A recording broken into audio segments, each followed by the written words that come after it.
They argued absurd claims that the experiments would result in nuclear waste production. Oh, wow. People's failure to understand nuclear radiation strikes again. It's time for some more BobbyBroccoli. Specifically, America's missing collider, the $21 billion hole in Texas. That's big, even by nuclear power plant standards. Those of you who don't know me, I'm Tyler Folse. I'm a nuclear engineer with a little over 10 years of experience in the commercial nuclear power industry. From engineering operations to emergency response. I don't claim to know everything there is nuclear, but I can certainly share some knowledge. Let's see. In the past couple hundred years, we've called a lot of things the November Revolution. As far back as the 1830s, when Poland rebelled against the Russians, you had the famous October Socialist Revolution that technically took place in November if you use the Gregorian calendar. You then have the creation of the Weimar Republic in Germany following World War I, and most recently we've had the 1989 Velvet Revolution, which ended the communist rule in Czechoslovakia, the same month that the Berlin Wall fell. But I'm here to talk about November of 1974. The United States is coming to terms with the resignation of Richard Nixon just a few months prior. The midterm elections of 1974 under Gerald Ford. Love this art style as far as how he sets the stage for everything. And I know this episode's been a long time coming. A slaughter for Republicans. Democrats stole an astonishing 49 seats, securing the 2/3 majority that they needed to override Ford's presidential veto powers. In the nearly 50 years since, it remains the largest net gain of seats for the Democratic Party. But no one calls this the November Revolution of 1974. That name belongs to a decidedly non-political event. Physics is about to experience a coincidence so remarkable, so improbable. Says non-political, and physics should be, I agree, non-political, but there's politics with everything, even with who's running your nuclear power plants. That we're unlikely to see anything like it ever again. By this point, most of the physics community was in agreement that atoms were made up of three things: a dense nucleus of protons and neutrons surrounded by a fuzzy cloud of electrons. And all of the observable matter in the universe was just combinations of these three ingredients. I appreciate the not to scale, and also not a regular orbital type structure. It's really a massive probability function. These electrons could be anywhere within a given cloud, which is different depending on the structure of each individual atom, so I appreciate this designation he made. But by the 1960s, there were those who suspected that maybe there was a level even deeper than the subatomic, an even smaller set of particles that made up the protons and neutrons. Quarks, as they were called, supposedly came in three flavors: up, down, and strange. And despite some experimental evidence in favor of this quark model, it was still up for debate whether quarks were actual physical particles or just useful mathematical concepts that helped to resolve some of the weirdness of certain experiments. It's interesting because neutrinos were thought to be this as well, as something that helps you balance an equation, until it turns out that they were actually a thing. For a while, neutrinos were thought to be massless, but it turns out, and they were just in pure energy and spin designed to make your equation look good. But it turns out they do have a little bit of mass, which I'm sure vindicated all those people back then. Sure, they fixed a few problems here or there, but they seemed like a band-aid applied to what was a huge hole left in the jigsaw puzzle. But this attitude would change thanks to an unexpected result off the California coast. Bert and Richter was leading a team at Stanford, working on their newest $6 million toy. A tunnel loop 80 meters in diameter known as SPEAR. This is a very expensive tunnel in which electrons and their antimatter equivalents are rammed together at high speeds in the hope that they'll explode into new particles. As is typical in physics. Mentions in the hope that they will explode, it's all about probability of interaction as well, just like anything else is, whether it be nuclear or subatomic physics. A lot of them, even in this a lot of them simply won't interact, but enough of them will that you get some results. Physics, when a breakthrough is made, everyone assumed that something must be broken because they weren't even looking for a new particle. And yet, there it was, flashing into existence for just 7 zeptoseconds with an energy of 3. That is very, very brief. Nuclear engineers have a unit called a shake. A shake is 100 nanoseconds. This is way, way smaller than that. A shake's about how often a typical comes into play during, say, the physics of fission, especially in the use of nuclear weapons. the term originated from the Manhattan Project, but we're talking way shorter time scale than that. 3 billion electron volts. This wasn't evidence of the up, down, or even strange quark. This was something new. This was a fourth quark. Specifically, billions of electron volts are typically given in the units GeV, or giga electron volts. A fourth quark appearing in tandem with its antimatter equivalent before they annihilate each other. Now, a fourth quark had been proposed before, but never seen in the wild. If this truly was the fourth quark, a wild fourth charm, quark as it's now called, the Band-Aid could come off. They had just found the missing jigsaw piece. Richter had wanted to name the hybrid particle SP after the accelerator that had discovered it, but his co-workers really didn't like that name. So instead, he asked a Greek colleague which Greek letters were still available. Iota was free, but he opted against it since iota's a... I love the which Greek letters were still available, since a lot of them were already tied up by other aspects in physics at this point. ...synonym for insignificant, and it seemed a little counterintuitive given the magnitude of this discovery. So in the end, he settled on psi. Later, they would observe the path the particle took using a spark chamber. A spark chamber is a stack of high-voltage metal plates filled with helium and neon. When a high-energy particle passes through it, the gas ionizes, leaving a visible trail of sparks. And somehow, the spark trail was the exact same shape as the letter psi. Now, this fact on its own is crazy, that a particle was named and then very soon after resembled the shape of its name. But this wasn't the coincidence I mentioned earlier. That exact same month, on the opposite side of the country, a group is working out of Brookhaven National Laboratory on Long Island. Leading the team was Samuel Ting, and with their own collider, the larger and more powerful AGS, they had stumbled onto the exact same charm-anti-charm particle. Ting... Now, particle accelerators, the radius, or I guess the diameter in this case, of this track, it does scale with it, but keep in mind, it's just as much due to the strength of the magnetic fields that are keeping these particles in line, rather than how much track you have to accelerate. Distance is a good benchmark, because you can only make magnets so powerful. Called the particle J. As the story goes, he chose J because it's remarkably similar to the Chinese character in his own name. Other stories behind the name have cropped up over the years, but if I had to choose a personal favorite story, it's that J is the first letter of his daughter's name. Cute. On the 11th of November, Ting flew to Stanford for unrelated reasons and just happened to cross paths with Richter. When both men excitedly told the other about their recent breakthrough, they soon realized that they were talking about the same thing. Later that same day, they jointly made the announcement for the discovery of J/psi. It's astounding that such an important discovery was made independently within such a short period of time. For this reason, J/psi is the only subatomic particle that has two officially recognized names. But we don't call it the November Revolution because of one discovery. We call it that because it pointed the whole field in a specific direction. And I'm used to just seeing C for charm quark on the standard model, but I guess we're not there yet, historically. Kicking off a decade of discoveries. That same year, Jean Iliopoulos would compile what is now widely understood to be the first ever edition of the Standard Model of Physics. At this point, it's an even larger jigsaw puzzle, still missing some critical pieces. And you know how jigsaws are. Even if a piece is missing, you can still kind of infer what it should look like. Maybe you recognize some of the names here. This outer ring we call the fermions, aka the matter particles. The top half is the family of quarks. Note that you'll never find one of these on their own, only in larger combinations called hadrons. Only 3 years after the discovery of charm, the first evidence of an even heavier fifth quark was found.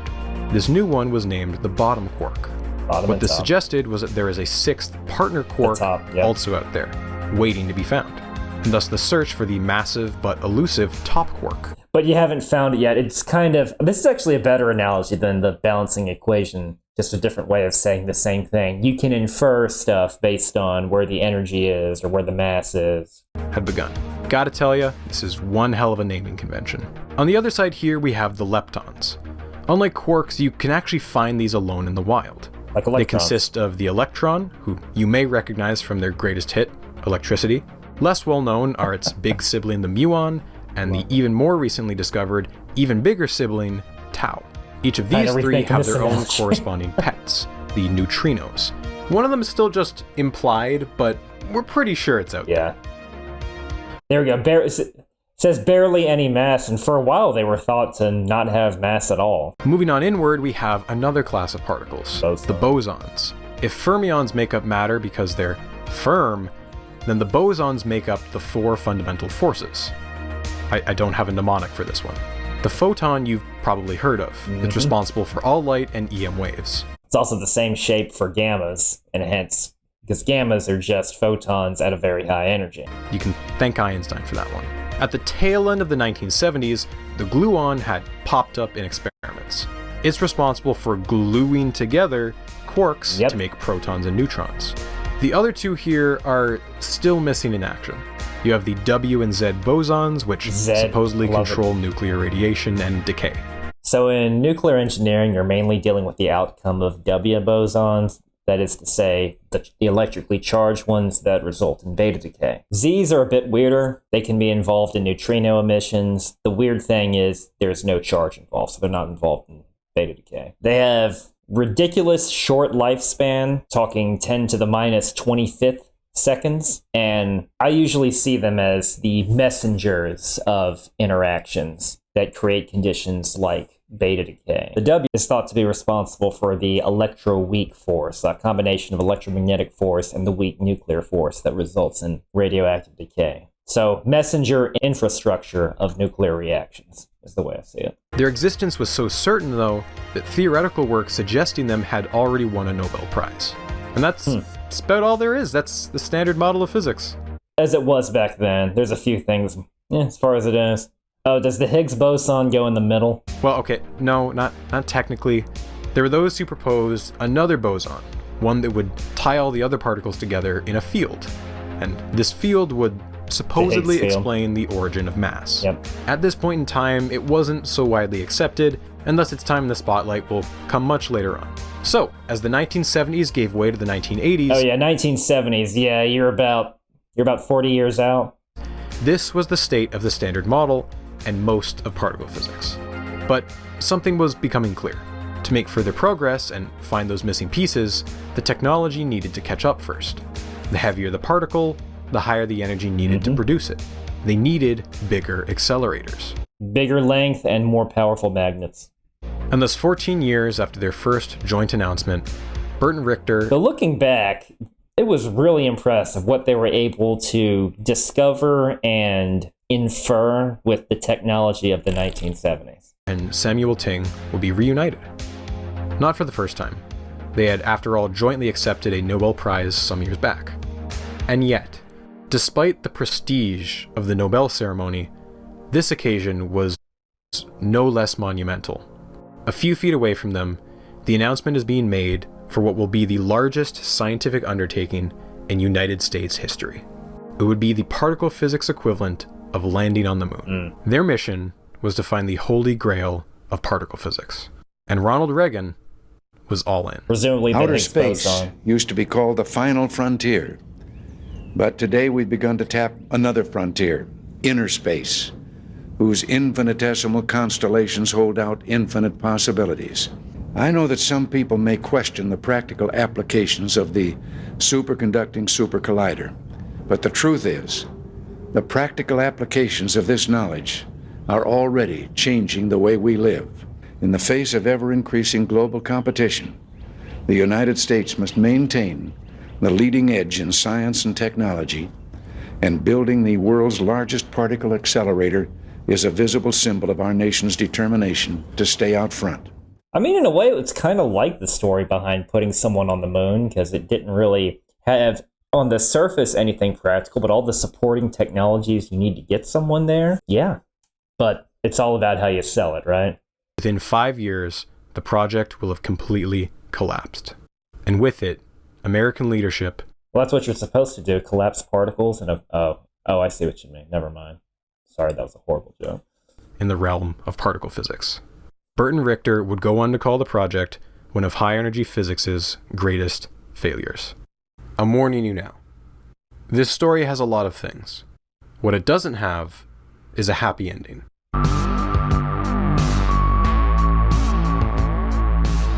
If I gave you a rock and asked you to describe what the inside of it looked like, with no access to fancy tools, what would you do? Personally, I'd throw it at the ground repeatedly until it broke.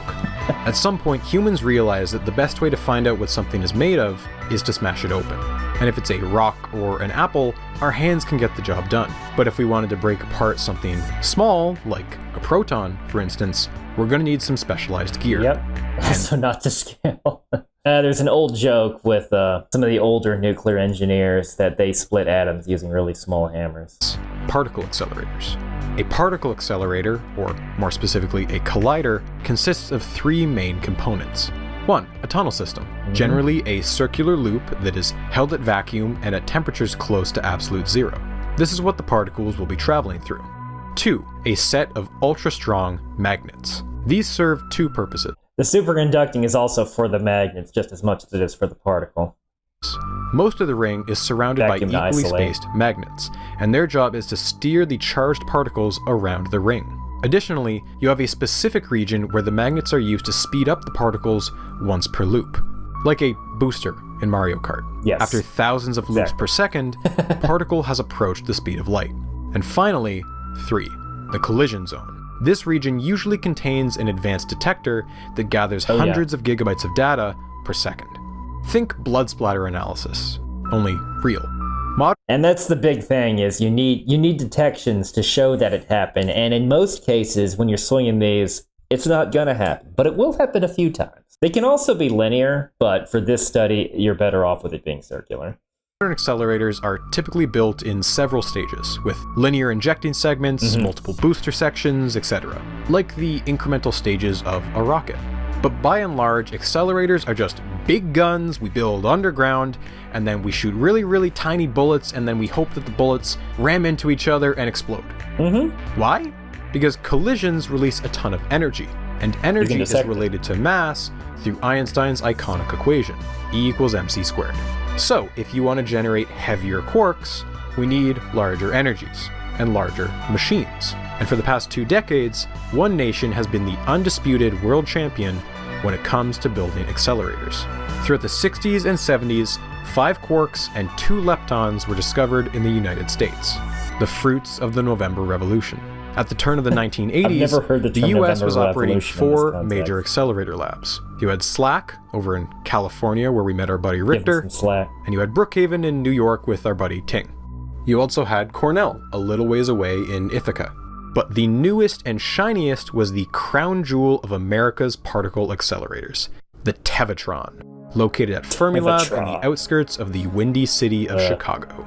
The Tevatron... Tev is a trillion electron volts, so we're talking a lot of energy here. To give a sense of scale, a nuclear fission event typically releases about 200 million electron volts for fissioning a uranium-235. The electron name is an amalgamation of 2 things. 1, TeV is short for tera electron volts, or a trillion electron volts. That's the approximate collision energy the machine is capable of generating. And the other half tron, because it's very funny to name expensive scientific instruments with the suffix tron. With a given the time period, are you surprised? Loop diameter of 2 kilometers and state-of-the-art superconducting magnets, the Tevatron was the world's first collider to break the energy barrier from GeV to TeV. That was the true final frontier. As the standard model began to get filled in, the missing puzzle piece... And again, super impressive for back then. The Large Hadron Collider is 12, 14 TeV, and that's pretty modern. Pieces were beginning to take shape. That meant the top quark, the W and Z bosons, and maybe, just maybe, the Higgs boson. The United States and its highly decorated army of physicists wanted to be the ones to plant down that flag. Bring home that W. Now, consider how many accelerators existed in the rest of the world. Well, I gotta bring home that W quick because it has a half-life, because it decays away in like 10 to the minus 25 seconds. But you get a bunch of beta particles. In Western Europe, you had CERN, straddling the French and Swiss borders, and then also DESY in Germany. The Soviet Union had 2 accelerators all to themselves. And finally, the rookies on the scene, you had Japan with their Keck Accelerator Lab. You may have noticed here that the US has almost half of the world's major accelerators. And for a while, that was a major strength of the Americans. But as the 1980s rolled around, this was turning into a weakness. See, the US budget for particle physics had to be split between 4 labs that varied in size, age, and capabilities. Sure. To keep each of them competitive would require multiple ongoing upgrades that would spread the slim budget even slimmer. The fear was that Europe's consolidation into one entity, CERN, would allow them to pool all their resources and take the lead. CERN was one of the reasons why that ended up taking off and the LHC ended up getting built. Already digging a tunnel for its newest collider, the Large Electron Positron Collider, or LEP. With a diameter of 8.6 kilometers, it would be by far the world's largest, making Fermilab's 2 kilometers look quaint. To maintain their competitive edge, US physicists would have to one-up CERN. Instead of 4 small labs competing for funding, the path forward should be one new, giant lab. All their eggs in one basket. Throughout the 70s, there were conferences held... given the span of that basket from 1975 to 1995. Over and over again with dreams of a VBA, or Very Big Accelerator. That name was coined by Leon Lederman, then the director of Fermilab and the leader of the team that had discovered the bottom quark. Generally considered to be the godfather of this hypothetical new accelerator, he would become the project's biggest cheerleader in the years to come. But concrete plans wouldn't materialize until 1982 at a conference in Snowmass, Colorado. Lederman again led the charge, calling for a new gargantuan American collider that would be able to support energies as high as 40 TeV with a loop diameter of 30 kilometers or higher. That would make the Large Hadron Collider be tiny by comparison. Was an absurdly high energy and a massive footprint to go along with it, Yep. and thus would require an enormous location to build it in, something flat and empty. The hypothetical machine was therefore nicknamed the Desertron. A year later, in 1983, CERN announced the discovery of the W and Z bosons. There were no buts about it, Europe had taken the lead in the boson race. With the pressure... So that's why it's Z, because Europe discovered it first. Okay, that all makes sense now, not Z. Mounting even further, a government-sponsored panel was organized and the American project got its official name, the SSC, or the Superconducting Super Collider. A machine so grand and ostentatious, its name included the word super twice. Rough estimates pegged the cost of such a machine... Not the Superconductor Collider 2? ...at somewhere between 4 to 8 billion in 2021 US dollars. That's a range. Now look, I get that 1 billion... That sounds a bit like with nuclear power plants, and given some of the time scales you have, yeah, that's a range. ...is a big number. So big that it's basically meaningless without a reference frame. So I've assembled... The difference of this is that your nuclear power plant is going to be producing electricity, and a lot of electricity, to the point where it will actually pay itself back. This is going to be more challenging to justify, because it's more of the astronaut, man on the moon, space station type project. A few comparisons. The taller the height, the more expensive it is. All right, we have the most expensive skyscraper ever built at $4 billion, the most expensive stadium ever built at $5.5 billion, and also the most expensive bridge at $7.5 billion. For a little mobile flight... By the way, this is nothing compared to the most expensive nuclear power plant. Hinkley Point C could hit $57 billion. The most expensive plane is the B-2 stealth bomber at $2.43 billion. And the most expensive ship ever built was the USS Gerald R. Ford at $13 billion. For some scientific comparison... That's a nuclear-powered carrier. A really big one with really big reactors. We have the Mars rover at a humble $2.7 billion, the Human Genome Project at $5 billion, GPS satellites at $12 billion, and the Hubble telescope in at a hefty $13.5 billion. So what about one of the largest American engineering projects of the 20th century, the Panama Canal? Sure. $19.7 billion. So overall, I don't think we're doing too bad, considering this thing may or may not unlock the secrets of the universe. But still, there was only one way they were going to pay for a machine that expensive: the American taxpayer. And to be clear, each of America's previous 4 colliders were paid for the same way, but each of these had a comparatively baby budget of a few $100 million. Look at them, little baby machines. Don't get me wrong, it's nothing to scoff at, that's a lot of money. But when it comes to taxpayer-funded projects, there is a big difference in a price tag that starts with an M versus a price tag that starts with a B. Not only that, these 4 colliders were built during a period of American history that was far more sympathetic to the whims of physicists. And if this was pulled off, we would have known about the Higgs boson in the 90s, possibly in the 80s if there was no schedule thing. As in, before I was born, we knew about Higgs Higgs bosons discovered instead of 2012? How do I put this? Ever since they dropped the bomb on Hiroshima, the United States had supplanted itself ahead of Europe to become one of two global superpowers. And again, partially thanks to that very same atom bomb, America took the lead in another area, nuclear physics. Since World War II, nuclear and particle physicists have enjoyed a certain amount of privilege not afforded to other subfields in physics. With the successful completion of the Manhattan Yeah, about that. In this time period, but it's a little dated. That's fine. Project, which, by the way, clocked in at around 30 billion in today's money, it seemed only logical to create an organization that would manage any future research into nuclear weapons. I mean nuclear energy. And that's the way it was in the early days. A lot of it was, we're going to make power and we're going to make weapons. The first generation of nuclear power plants was set up that way. And you also had accidents like Windscale. That led to the creation of the Atomic Energy Commission, or AEC. It was a confidential agency that had the luxury of operating largely out of the public eye. This would turn into the Nuclear Regulatory Commission now, as far as the regulator and the Department of Energy Nuclear Division as the part that promotes it. Only having to answer to the Congressional Committee on Atomic Energy at meetings that were always held behind closed doors. For the most part, nuclear physicists were given a blank check to build powerful nuclear reactors and colliders on the pretense that their research... Oh, that's cute. They said XOXO. Any street, any town. I love it. It's not the case anymore, though. ...was advancing national security. And particle physicists fell into... Of course, I say that having mainly worked in the power generation sector rather than, high energy physics. Let's slam things. Let's move really small things really, really fast and slam them into each other as hard as you can. That's really all it is. To two camps over this. On the one hand, you had the war hawks, people like Edward Teller and Harold Agnew, who actively championed the defense applications of nuclear research and were more than happy to enjoy the money they were being showered with. Not to mention design some of the craziest nuclear weapon designs ever, such as Project Sundial. And on the other hand, you had the physicists who didn't much care for the war and weapons of mass destruction things, but they were happy to look the other way if it meant getting funding for their real passions. It's how the sausage got made, and no one was going to bite the hand that fed them.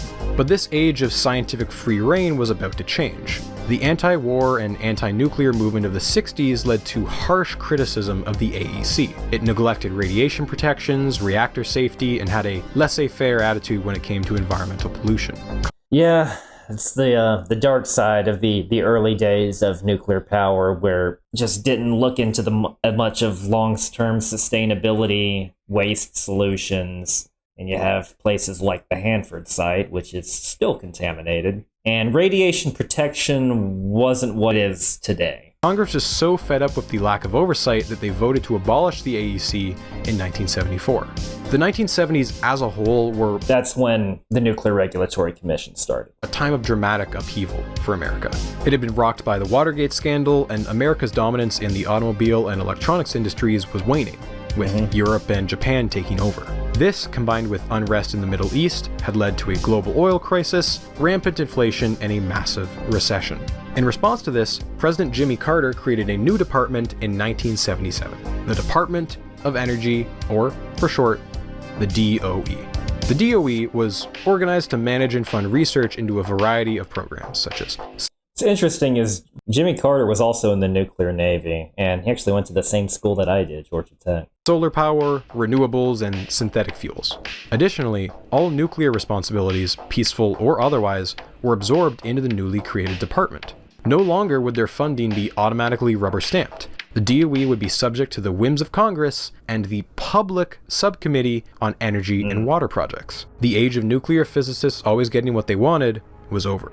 They'd have to compete for funding like every other subfield. So, as a first tentative step... Not to mention, they actually have a proper regulator, the Nuclear Regulatory Commission at this time, because the Atomic Energy Commission was a lot more in the look the other way compared to what the Nuclear Regulatory Commission is now.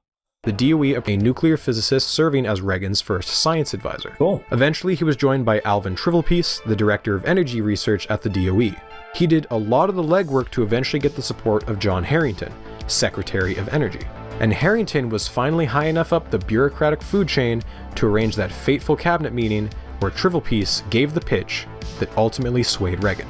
All of this is especially remarkable, given that when Reagan first took office in 1981, one of his first acts was to try and shut the DOE down. During his presidential campaign, Reagan had actively made promises to do just that. The department was the exact kind of red tape, big government overreach he villainized through his politics. As soon as he took office, Reagan slashed programs left and right and began to dismantle the department. He cut all funding to the renewable energy and synthetic fuel programs.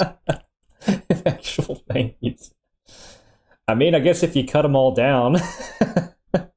And in a particularly spiteful and petty act, he removed the solar panels Carter had installed on the White House roof. Wow. You can see just how little Reagan cared about the department by looking at who he chose to run it.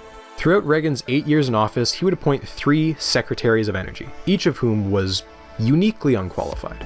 His first pick was a dentist turned politician. His next choice, Donald Hodel, was closer, as an ex-power grid administrator.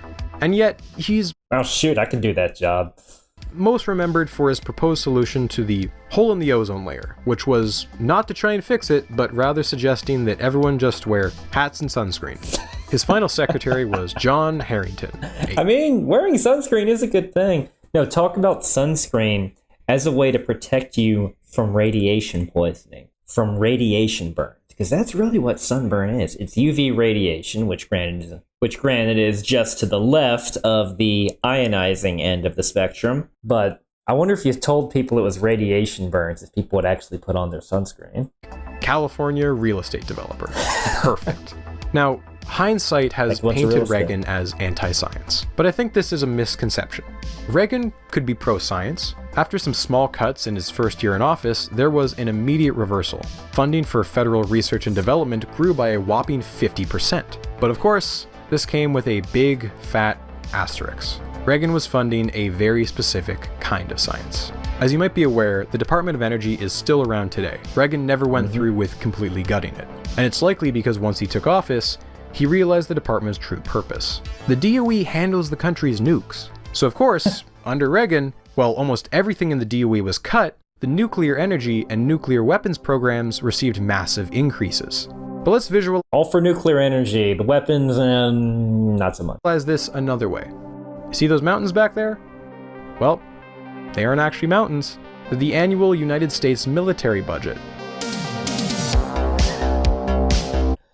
Okay, relative to in the center. Oh, and each one corresponds to each year. Okay, that's clever. How much taller they are during the Reagan years. Now, obviously, this is on a different vertical scale than our collider here. Oh, is it? If I put them on the same scale, everything would be so squashed as to be useless. It's mostly for the aesthetic, but also to give you a sense of the evolving priorities of the US government. The Reagan bump, or Mount Gipper, as I like to call it, is staggering when compared to the administrations that came immediately before and after it. Reagan oversaw the largest peacetime buildup in US military history. Reagan was intent on winning the Cold War, and his strategy was to outspend the Soviets in every area they could. And while most of this new funding was going towards personnel and equipment, an ever-increasing amount of it was going towards a new generation of high-tech weapon systems. Before Reagan, if you broke down all R&D funding in terms of civilian and military comes in at just 47%. Under Reagan, those digits just straight up swapped up to a whopping 74%. 3/4 of all R&D funding was now being used exclusively for military purposes. Take it from Reagan's science advisor, George Keyworth. Those areas that are most exciting and those most necessary to the economy or national defense should be supported at a higher level than areas that are dormant. Thankfully, for particle physicists, there was an upside. One of the exciting areas Keyworth was referring to was the search for the W and Z bosons over in Europe. Despite Reagan's priorities being defense, he was also a firm believer that the government had the responsibility to fund basic research. That meant low-level physics and chemistry. Recognizing that even though there was no short-term applications, many years down the line the research would prove to be essential. For that reason, and also the influence of Alvin Trivelpiece, funding for energy research rose by 80% under Reagan. If a few Americans could win some Nobel Prizes, that'd be a nice bonus. Other fields of science were not so lucky, and they began to resent nuclear physics as the teacher's pet of the US government. Less flashy areas such as condensed matter physics, renewable energy, medicine saw their budgets stagnate due to inflation, or in the worst cases, receive deep cuts. In the eyes of the Reagan admin, they were too application heavy. Those areas should be the responsibility of private industry, the invisible hand of the glorious free market. And of course, you can't discuss Reagan underfunding science without addressing his callous indifference to the AIDS crisis, which led to millions of unnecessary deaths. After years of protests and criticism from gay rights activists and epidemiologists, Reagan would reluctantly appoint a commission to deal with the AIDS crisis in 1987. Of course, in a very Reagan move, he selected Admiral James D. Watkins to be in charge of the committee. Wow. Once top dog of the Navy, his appointment was widely criticized and questioned even by Watkins himself. It's like, he why was, am I doing after this? all, I know a nothing devout about Catholic who medicine. supported the You're military's exactly ban what on we're gay looking service for. members. Wow. Despite what you might expect, Watkins took his job seriously, advocating for $50 million in funding for research, improved sexual health education, and he criticized religious bigots who considered the disease an act of God. In his commission report, he would go on to request anti-discrimination laws for those suffering from AIDS. The commission report passed by a slim vote of 7-6. Reagan would go on to ignore most of the suggestions made by Watkins. Although he didn't say so publicly, behind the scenes, Watkins was said to have been angered and depressed. But there's only one this added context to just set the stage for what's about to happen. thing that Reagan loved more than the amount that he hated the gays: space. Throughout the 80s, NASA's budget was either stagnant or marginally because of Reagan's Star Wars. That's good. declining. But in actuality, Reagan was pumping plenty of money into space tech. It was just going to a different department, the Department of Defense. See, NASA is explicitly for non-military space applications. I wonder if he would have liked the Space Force. Military space funding simply falls under the classified umbrella of the Air Force, and its space division far outpaced the budget of NASA. When it came to space projects, Reagan had a knack for betting on overambitious ideas that hemorrhaged money and never saw the light of day. Space lasers. For example, during Reagan's 1984 State of the Union address, where he said the words free and freedom 25 times, he announced that he was directing NASA to build the ludicrously named Space Station Freedom. This bloated project was intended to be a peaceful, civilian-based orbiting research lab. I think it was actually called something like that in one of the Tom Clancy novels, except it had, like, kinetic rods that it would drop down or something. Until the Department of Defense began encroaching, demanding that it could, at any point, carry out national security work on the station unvetted and without the permission of any other nation sharing the station. Indeed, any partner nations would not be allowed to, and I quote here, displace either the reality or symbol of U.S. leadership. Would it surprise you that other nations were reluctant to join on to the project? Ultimately, the bloated plan was never able to get off the ground. It underwent nearly 7 redesigns and scalebacks before ultimately being scrapped in 1993. Another of these pipe dreams was the so-called Orient Express spaceplane, a hypersonic plane that could take off and land at regular airports, but which could also deliver satellites into space. After spending around $3 billion, the project was canned in 1994, and the technology was considered unworkable. But of all of Reagan's failed Cold War babies, the most ridiculous of all of these was an outer space, laser-based missile defense system that was nicknamed Star Wars. It never saw the light of day because it relied on a magical X-ray laser technology that hadn't been invented yet. There's a whole other mess to that. It was also involved magic particle beams based on technology that didn't exist either. In addition to X-rays, there were kinetic weapons that it was supposed to drop, something called brilliant pebbles. Stuff that ranged from nearly to straight up impossible, and budgets that hit the $1 trillion mark in the 80s. It still hasn't been invented yet.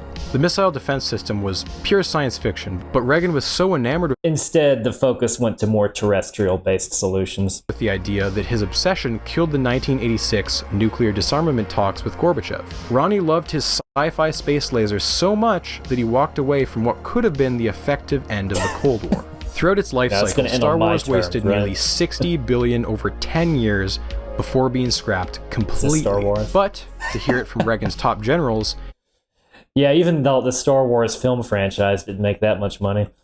these colossal wastes of money weren't entirely wastes of time. See, these lofty science fiction projects may have been unattainable in hindsight, but so long as the USSR thought they were even remotely possible, the Soviets would continue to sink billions of dollars they didn't have into trying to keep pace with the Americans, hopefully one day bankrupting them. And to a certain extent, money troubles did lead to the collapse of the Soviet Union. But on the other hand, this relentless defense buildup led to a massive deficit that would follow the US into the next two administrations. So, with all this context, it should be obvious now why Reagan was so eager to support the SSC. George Keyworth knew that Reagan had a personal investment in projects that appeared imaginative and ambitious, and thus worked hard to pitch the SSC in the same light as projects like Star Wars. But whereas those projects helped to probe the frontier of outer space, the SSC would probe the opposite end of the spectrum, inner space. And when I use the term frontier, that's not me clumsily adding subtext. It was the specific language used by many physicists to help sell the SSC as a way to reassert American dominance. To give you a sense of how the government viewed the SSC, Secretary Harrington stated that the SSC would be the high-energy physics equivalent of putting a man on the moon. And in a lot of ways, the SSC truly was like putting a man on the moon. For one, the US did not win the space race. Let's get that out of the way. They were beaten by the Soviet Union to every conceivable milestone. It was only by choosing a grand and ostentatious goal with a high chance of failure that the US was able to move the goalposts and reshape the narrative that they won the space race. This was an approach typical of US government-funded science. Bold, big advancements where they would leapfrog over the competition.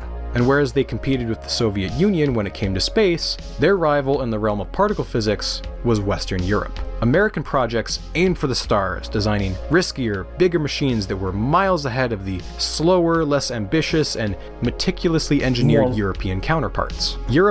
Unfortunately, slow but steady actually won the race in this case. Accelerators were far more likely to work on their first attempt, but that slower process meant that throughout the 60s and 70s, the US had beat them to many important breakthroughs. The SSC was very much following in this template, a bold leap forward in terms of both max energy and size. But it was also very risky. Years of R&D would be required for magnets, a massive empty location with stable geology that could handle years of tunneling. It was a massive gamble.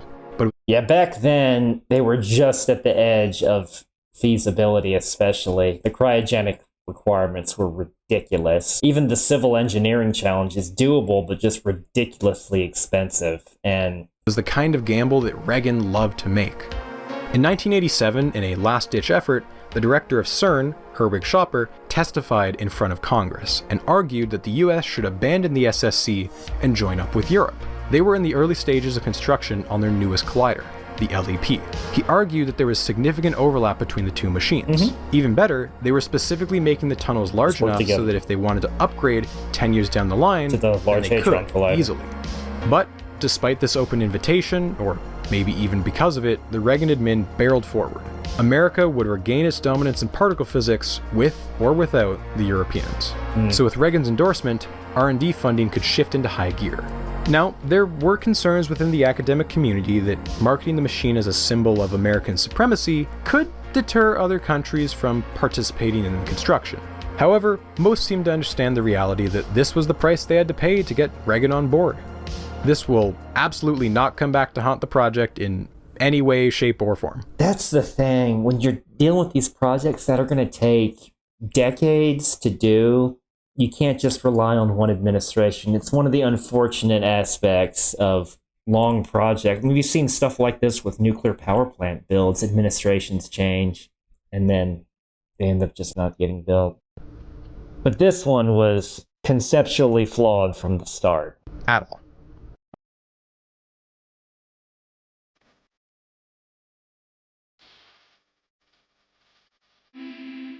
Meet Maury Tigner. Maury has been toiling away in the background of the story for a while now. When the DOE approved an initial research phase for the SSC in 1984, Maury was picked to lead the planning team out of Berkeley, California. He was widely viewed among the community as one of the brightest minds in accelerator design, having been responsible for Cornell's accelerator. The DOE was impressed with Tigner's efficiency and thoroughness, and also by how he inspired loyalty in his team. He worked hard, and his team respected him. And in a field of so many conflicted voices, the DOE viewed him as the only suitable candidate to become the full-time leader of the R&D. With the plan laid out, the DOE allocated a few dozen million in funding, a small enough amount that Congress didn't have to be consulted. Like I mentioned previously, accelerators are really just three components: a tunnel system, thousands of ultra-strong magnets, and a series of detectors. The detectors, thankfully, would come much later in the project's life. The key criteria that needed to be figured out were A, how big is the tunnel loop going to be, and B, how are they going to make the magnets? Collider performance is really a three-way compromise between the size, max energy, and magnet strength. Ideally, we'd make the loop as small as we could. The iron triangle that you see in project management, in this case, I mean, that's largely the case. I mean, speaking more generic, it's scope, time, and budget. Because tunneling and construction is incredibly expensive. But at the same time, if we want a smaller loop, we need stronger magnets to compensate. And magnets aren't cheap either. And these weren't just any magnets. They were going to be 17-meter-long superconducting niobium titanium magnets, which meant that to maximize their performance, they would need to be held at temperatures barely above absolute zero. If they rise in temperature too much, just 4 degrees above absolute zero, the magnets quench and lose their superconductivity. And you see this with any particle accelerator, you see this with nuclear fusion-based projects. Yeah, you basically need your own cryogenic facility to work in parallel with you. So while it's 3 basic components, I mean, and I'm not going to disagree with that, but each one has all of its intricate subsystems associated with that, and this is a big one. This is usually followed by a rapid surge of heat that can melt components or even cause an explosion. For all these reasons, each magnet would likely cost around tens of thousands of dollars, and they'd need around 8,000 of them. So, to summarize, if you lock in max energy and you lock in magnet strength, the size of the collider is really the only variable they could increase. Yeah. Somewhere in the middle of all this was the sweet spot, and Maury Tigner's team needed to find it. In early 1984, there were reports from CERN that evidence of the top quark had been found.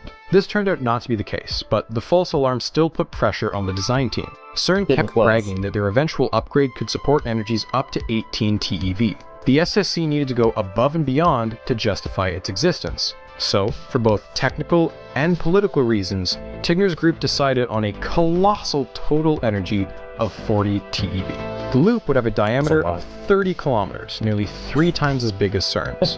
If predictions were correct, the SSC would absolutely find the top quark, and hopefully the Higgs boson as well.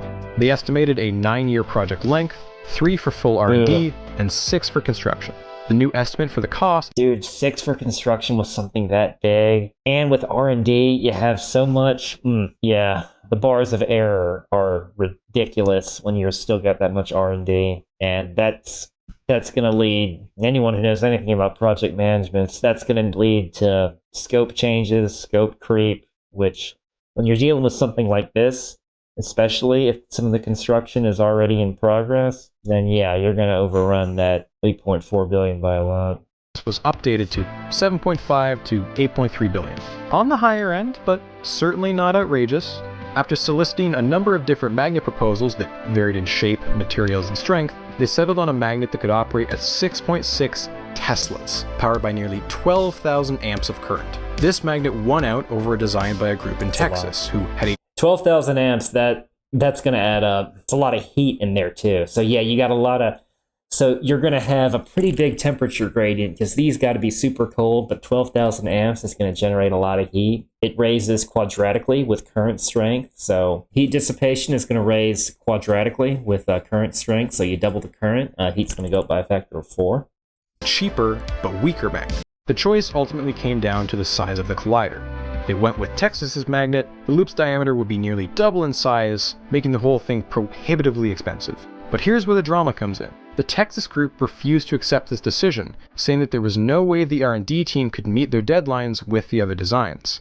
Now, whether the design would have been any better, we can't really say. But they were right when they predicted that Tigner and his team wouldn't be able to meet their deadlines. The prototypes were a mess. Way over budget and behind schedule by over a year. The magnets consistently quenched before achieving their target strength of 6.6 Teslas. Basically, the fields are so strong that the magnets would literally tear themselves apart if not properly constrained, generating heat that ruined the superconductivity. I mean, it's no different than getting your little bar magnets, your little neodymium ones, sticking them apart, and then they smash into each other and they break each other. Picture that with really, really big magnets. Solving this problem took nearly a year of work that ate up much of the R&D budget. In the years since the SSC was first conceived, its estimated cost had ballooned significantly. In 1982, the most optimistic estimates were saying around $4 billion. When R&D began in 1984, better estimates said $8 billion. Factoring in magnet delays, $10.7 billion. Now, by 1988, numbers as high as $14.1 billion were being thrown around. It had doubled in cost since the DOE first approved the project. You see this with nuclear power plants. You see this with nuclear power plants too. All while the federal deficit had been growing wildly out of control. Congress was instituting tougher and tougher budget restrictions, and if they wanted construction funds, Congress was going to have to approve them. To stave off any cuts, Energy Secretary John Harrington made a vague promise that nearly 30 to 50% of the project funding would come from foreign partners. But as of yet, there had been no eager volunteers. Weird that Yeah, because you alienated your potential foreign stakeholders. Other countries aren't so keen to sign on to a project marketed as an America First project with American leadership on American soil. I'm sure this definitely isn't an omen of things to come. So in the meantime, with no foreign partners, Congress denied funding to begin construction for 2 back-to-back years, instead only giving out $230 million for more R&D. The budget was growing, just not as much as physicists would have liked. Another thing can run into is this cost creep. There's not clear individual accountability here, and need to use some level of estimate, such as a bottom-up estimate, and even back to Monte Carlo again. You can also, not only can you use Monte Carlo to model particles smashing into each other, you can use it to monitor project risk, especially for something like mega projects where there are pretty wide margins of error. And can even throw some of that into R&D, because what R&D should also be doing is evaluating how crazy expensive is this thing really going to be. And by the time you get through with that, you should have a more tighter band by the time you get to actually building this. Construction would have to wait for whoever the next president was going to be. Behind the scenes, the project had just narrowly avoided a disaster that could have stalled its momentum for years. The SSC hit its first major budget snag in spring 1988. Somehow, in a shockingly negligent oversight, the DOE had forgotten to request funding for the Location Search Task Force. During their travels across the country, the task force had racked up a bill of $19 million, which wasn't accounted for in the fiscal budget. And Tigner's boss, Wilmo Hess, who was in charge of the search committee, refused to go back to Congress and request more. Instead, he insisted that the $19 million be cut from the R&D team's $61 million, which put Maury Tigner in one of the worst positions imaginable. Again, no accountability here, just gonna nick it from another department. It was already halfway through the fiscal year, which meant that R&D had already committed funds to the magnet development, the purchasing of superconducting wire, and staff salaries. Can you guess which one the DOE wanted Tigner to cut? And when I mean cut, I actually mean lay off almost his entire staff. Tigner, as you might expect, refused to do that, since they were already behind schedule, but also because he'd be laying people off who had no jobs to go back to. Many of his employees had left comfy university positions to come work for him. Applying for funding for academic jobs is often a months-long process. That's the other thing. You're going to bring in a bunch of experts, and that could cause its own economic problems by stealing a team of experts and then not even really getting any of the benefits from it. With no guarantee you'll be approved. If you let them go, he'd be screwing them over, with no guarantee they'd even want to rejoin the project at a full year. Tensions reached their peak on a particularly nasty Friday the 13th. Wilmo Hess phoned him up and ordered him to deliver a list of names to fire that same day. Tigner reluctantly began making a list. Disaster was thankfully averted by lunch, when news came that the chairman of the Appropriations Committee had finally allowed the DOE to take the missing $19 million from elsewhere. Tigner held his ground, saved his employees, and likely a ton of momentum for the project. It was a small victory, but Tigner's refusal to give in to DOE orders had made him some enemies. When he first joined the project, he was viewed as a highly respected and competent academic. Now, he was labeled as someone who didn't follow orders, and that would have consequences in the coming months.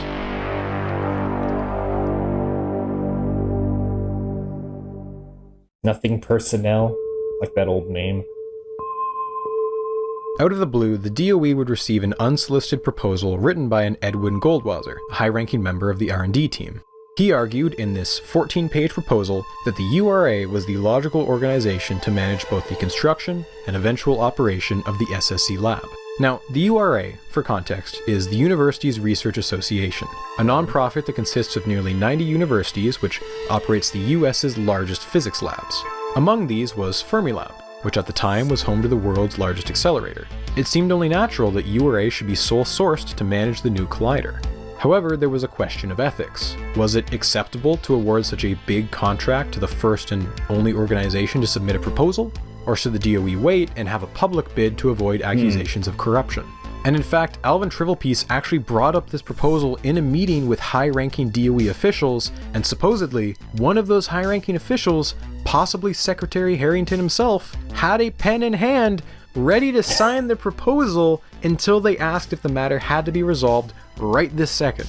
Trivelpiece reluctantly said no, and the proposal was tabled. It stayed this way for months. Eventually, Trivelpiece stepped down from his role in the DOE, and the project had lost its last remaining key supporter in the White House. Months later, the URA sent in a slightly revised proposal for a second time, but Trivelpiece's interim successor, James Decker, wasn't a confirmed political appointee, and thus didn't have the clout to push the proposal up the food chain. Again, poor timing prevented the project from moving forward. It wasn't until August of 1988 that the DOE officially put out a public call for proposals to manage the SSC. But the deadline was only 3 months away. Way too soon for a project of this scope. Really, the only group that could meet a deadline like that was one that had already submitted a proposal. In essence, the DOE was telling the URA that yes, you can have the job, but we don't trust a bunch of egghead scientists to do it on their own. The URA was now going to have to jump through additional bureaucratic hoops to show that they were willing to play ball with the administration. First, they wanted the URA to bring in private industrial companies to assist in the construction. And secondly, they wanted them to prepare a clear chain of command for the lab. So, the URA begrudgingly complied, submitting a report that was much more in line with the billion-dollar proposals commonly found in the military-industrial complex.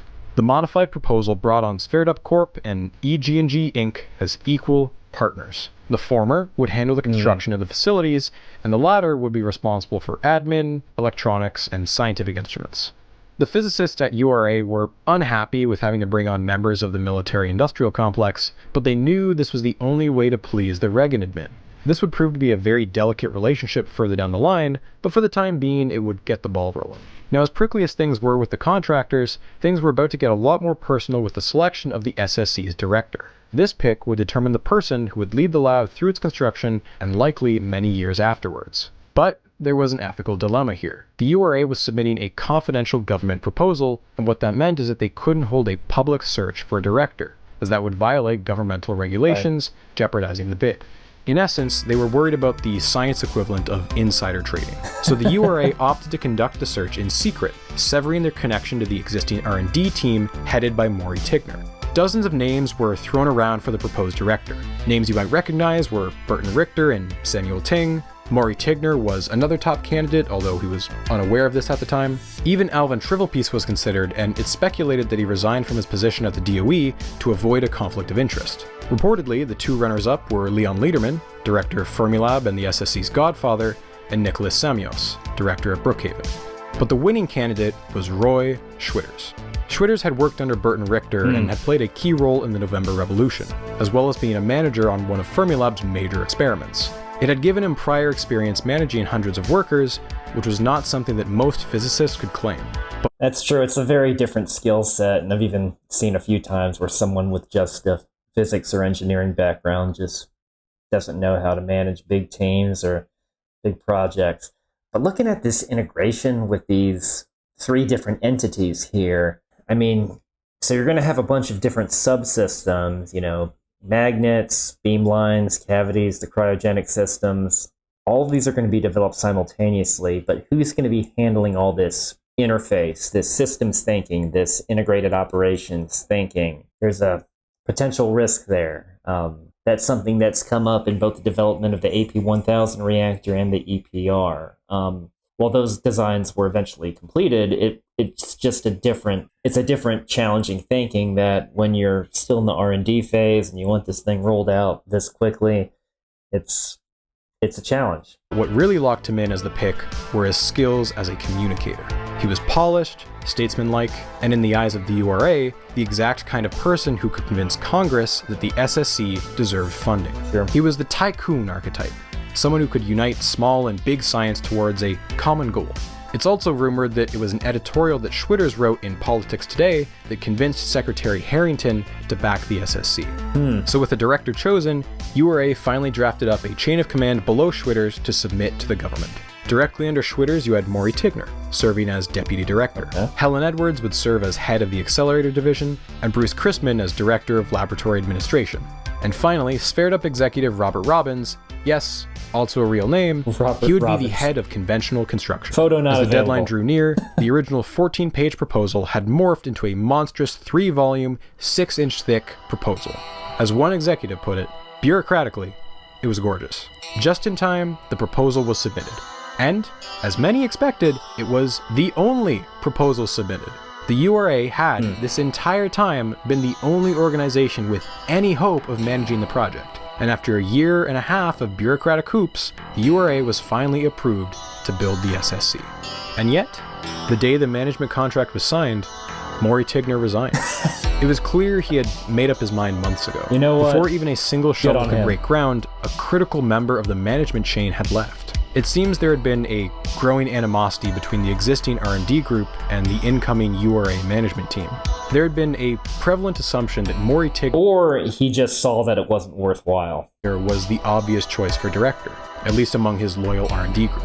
Maury had been partially blindsided by the selection process, as URA had carried it out in secret to avoid a conflict of interest. In the end, Maury was passed over because he was known for being guarded and impatient with non-physicists, overly blunt at times. His technical wizardry was unrivaled, yes, and he was considered the best man to build the SSC, just not to manage it. Schwitters was much more adept at wooing the Washington bigwigs who would be necessary to keep the project alive.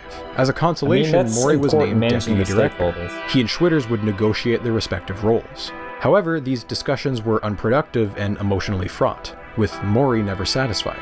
Schwitters soon realized there was a gap between them that couldn't be bridged. It was clear he wanted total authority on lots of detailed stuff that couldn't be guaranteed. He had a very specific list of people he demanded in key roles.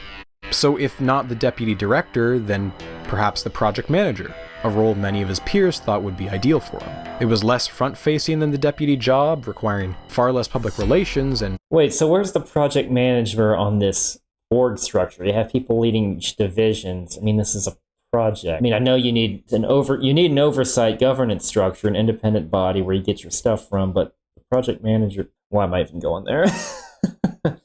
far more technical know-how. Well, according to Tigner himself, the DOE had indicated that I would not be acceptable as project manager. Ever since that fateful phone call, the DOE labeled him a troublemaker.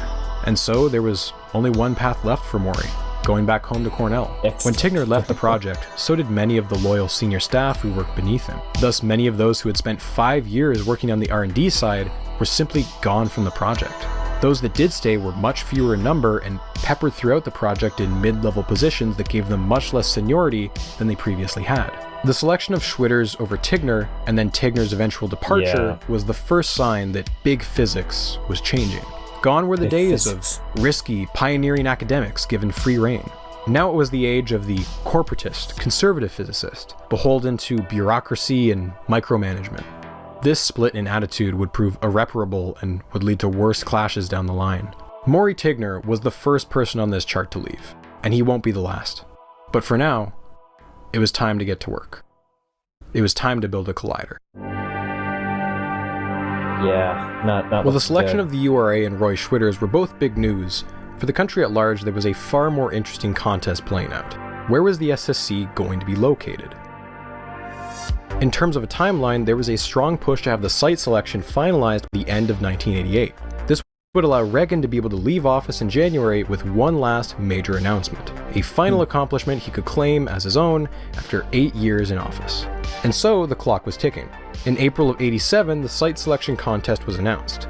Now, as exciting as the project was to scientists, it wasn't exactly going to appeal to the average US citizen, or more importantly, the average state politician. So instead of marketing the SSC as a science machine, the feds marketed it as a job creation machine. Sure. Specifically, one that would create 2,200 temporary construction jobs, 4,500 permanent lab jobs, as well as a guaranteed source of $660 million in yearly funding. Jobs win votes. Simple as that. And with that, the grand prize had been set, and the contest had the attention of nearly every state in the nation. After 5 months had gone by and the September deadline rolled around, the Department of Energy had received 46 proposals from nearly half of the 50 states. Of these, 7 were outright rejected for not even meeting the bare minimum requirements, including one that was pitched to be in space. Since the US doesn't own outer space, it failed to meet the very first condition. For a similar reason, another site that straddled the US-Canada border was also rejected. This was the only international submission to the site contest, and honestly it had a lot going for it. It would have crossed over between upstate New York and southern Quebec, much like how CERN straddles the French and Swiss borders. This fact alone would have mitigated concerns about the SSC being an American-centric project. And that there was some potential there, but that would also, because all this and how you're vulnerable to national budget cycles, national election cycles, going in with other countries would make you share that responsibility. While we'll add some complexity because each country's got to manage their own budgets, you're ultimately going to have more resources. Or even if you don't alienate the rest of the world by mentioning it's America first. And potentially could have led to broader international support. And also, the location would have benefited from massive electricity savings because of the nearby, cheap Canadian hydroelectricity. Despite all this, the proposal was thrown out by Secretary Harrington because the DOE was adamant about the site being entirely within the US. It wasn't so much that the site wasn't picked, but rather the outright rejection that would go on to sour relations with the Canadian government. But even more so, the rejection greatly distressed the congressional delegation from New York, and in particular, Republican Sherwood L. Boehlert. I'm singling him out for no reason at all. A more intense second round of evaluations further narrowed the list from 36 proposals down to just 8 finalists, which were announced in December of 1987. Arizona, Colorado, Illinois, Michigan, New York, North Carolina, Tennessee, and Texas. And almost overnight, there were some big changes. First, there were accusations of favoritism. This is a little far-fetched considering Reagan and Harrington's home state of California hadn't made the shortlist, almost entirely because California is far too susceptible to earthquakes. A slightly more valid concern was preferential treatment for wealthier states. See, the DOE had made a big show about how cost savings weren't going to be considered in the initial rounds, as they wanted the decision to be as impartial as possible. What they feared would happen was a bidding war, where bigger states that were more wealthy would just offer state funding as an incentive, leaving smaller states at an inherent disadvantage. So for that reason, a coalition of smaller states passed a law requiring all financial incentives to be submitted in a sealed envelope and only opened after the winning site was chosen. This, of course, was a farce, because many state legislatures would make very public announcements about how they were offering over $1 billion in state funding, and the task force would just have to pretend like they hadn't heard any of it. The second big change was much worse for long-term support of the project. Marketing the SSC as a job creation machine and not a science machine had enormous short-term benefits. The site competition had been fierce, with many enthusiastic proposals vying for those tantalizing jobs. But as the majority of the states were cut from consideration, almost overnight their elected representatives pivoted from supporting the project to loudly complaining that the SSC was nothing more than a $15 billion parasite. You alienate what's going to be your stakeholders. Yeah, it needs a more inspiring story, like the man on the moon. Site that was monopolizing the bulk of the nation's science funding. You couldn't even market the SSC as a science machine now, because now the rhetoric had shifted to how bloated the project was and how we should instead be funding several smaller scale physics projects. In hindsight, this should have been an obvious outcome. Only one state was ever going to host the machine, and therefore those oh so valuable jobs. Yeah, unless you put it on the four corners with Arizona, Utah, Colorado, and New Mexico. Then you'll get 4 states. That would be kind of crazy.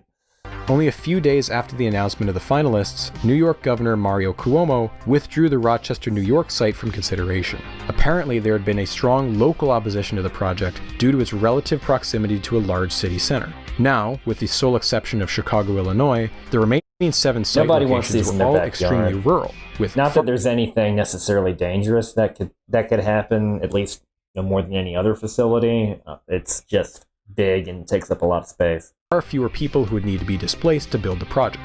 Each of the remaining sites had their own advantages. Arizona, for instance, would only have to displace 4 families, compared to the hundreds of families at other sites. Tennessee and Colorado had the best geology for cheaper tunneling. Texas, Michigan, and North Carolina sites each had a good variety of industrial infrastructure nearby. Yeah. But for most academics, the winner was a foregone conclusion. The contest was just a months-long dog and pony show to give the impression of political fairness. Fermilab, located in Chicago, Illinois, was inarguably the best choice for the site. Chicago was no stranger to this exact sort of competition. It had been the winner of a 1966 site selection competition to build Fermilab in the first place. And to beat a dead horse here, it was home to the world's largest particle accelerator, the Tevatron. With Fermilab already constructed, you'd be saving enormous sums of money on the existing lab infrastructure and the hiring of thousands of staff and researchers, with ample housing and universities right nearby. But perhaps the strongest reason, advocated by Nobel laureate James Cronin, was that the building of the SSC at Fermilab would keep the US at 4 particle accelerator labs, not 5. He argued that Europe enjoyed the advantage of only having to support 2 accelerator labs. Going from 4 labs to 5... Or one general location. I mean, you can have multiple accelerators at one lab, but yeah, just having... It's no different between concentrating your industry versus dispersing it. ...would only be making their problem worse. During a week-long retreat, the task force wrote the final evaluations for the remaining 7 sites, and they submitted the report to the DOE on November 7th of 1988.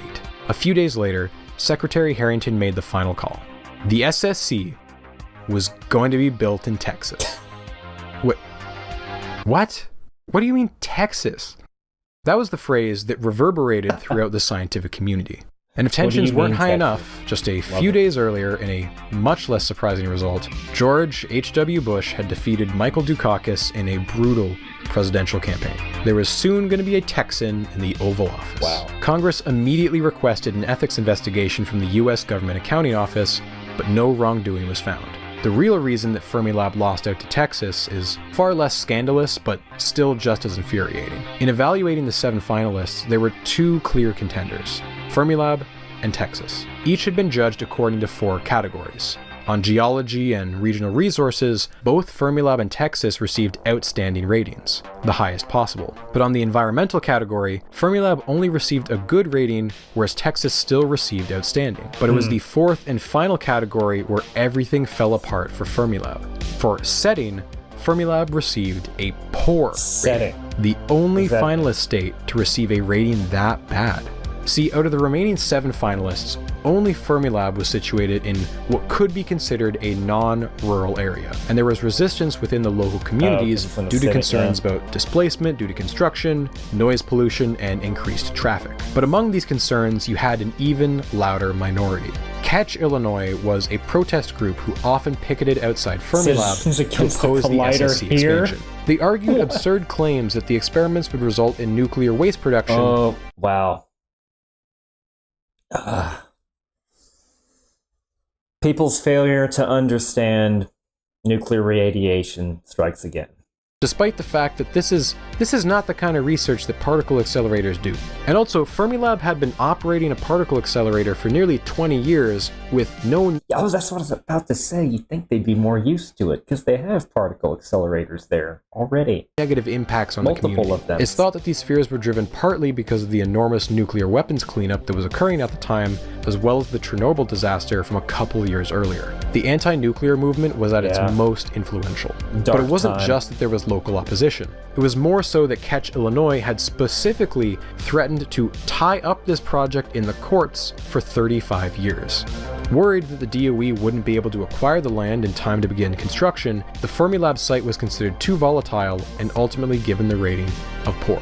As for the Texas site, located just south of Dallas in the town of Waxahachie, it was the only location to receive 4 outstanding ratings. It was an outcome that came as a complete shock to nearly everyone in the academic community.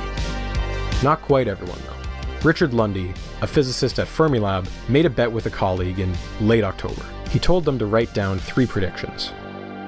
1. The SSC would be situated in Texas. 2. URA would be granted the management contract. 3. The project would fold in 5 years or less. He was now 2 for 3. And exactly 5 years later, almost to the month, he would be 3 for 3. Wow. But until then, plans marched on. The crown jewel of American particle physics was moving to Texas. And you know what they say, everything's bigger in Texas. Yep. I think we're going to call it a part here. Thanks so much for watching. Stay tuned for part 2. I'll see you next time.